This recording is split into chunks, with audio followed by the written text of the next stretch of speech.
More recently, we discussed about the backup for full backup. Partial backup is another way to manage the backup from the contents, special contents, for example, tables, for example, table spaces. So that we call partial backup. How to restore it? If we export this one as a partial, we can take it back as well. Or if you take a full backup from the full, we can take the partial as well. Like for example, we can have a selection of tables. We may have choose table space as well. So partially restore logical backup, steps of partial backup, and partial restore table spaces and restore archive log.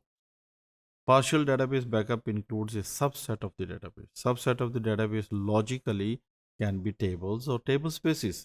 यानी हमारे पास एक full logical database है, उस full logical database से हम कुछ, चूंकि वो फुल डेटाबेस बहुत सारी टेबल स्पेसिस पे एग्जिस्ट करता है, हम उसमें से एक या दो या चंद टेबल स्पेसिस ले सकते हैं, चंद टेबल्स ले सकते हैं, चंद कुछ अपनी मर्जी से हम कुछ प्रोसीजर फंक्शंस भी ले सकते हैं.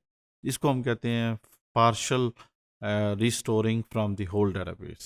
Table space backup is a backup of all data files in the table space or in multiple databases. Table space backup whether consistent or inconsistent, इसका मतलब यह है कि अगर वो आर्काइव लॉग में चल रहा है, यूज़र काम कर रहे हैं, तो चांसेस हैं कि वो आपके पास इनकंसिस्टेंट फॉर्म में आ सकता है. Before beginning the backup, we should manage see where those files exactly saved corresponding to table space.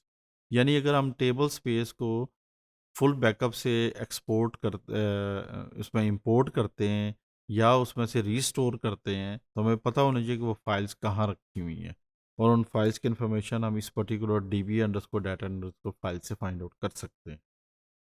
Make the beginning of online table space, backup the online data files of the online table space, and similarly we can run the command called alter table space with end backup. So this is the options that we can manage. Archive or the unarchived redo log, so that redo log required to recover the table space backup. तो ये हम दो commands run करेंगे, restore table space users और फिर हम करेंगे recover table space user.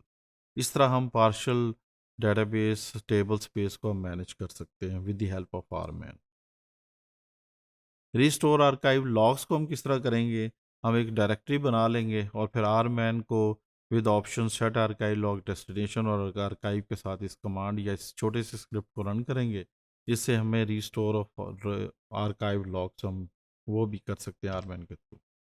For this particular task, we first of all log in with rman, and we go to the cmd command at the operating system level, Unix or Windows, and we run over there rman, and we say target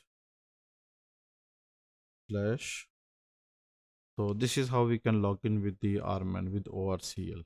इसके बाद ये है कि अगर हम चाहें तो हम, अगर हमारे पास आरमैन के ऑप्शन अवेलेबल है तो इसको हम रन करके देखते हैं. इस पर्टिकुलर केस में हमारे पास आरमैन के अभी ये ऑप्शन अवेलेबल नहीं है कि हम डाटा को कहाँ से स्टोर करें.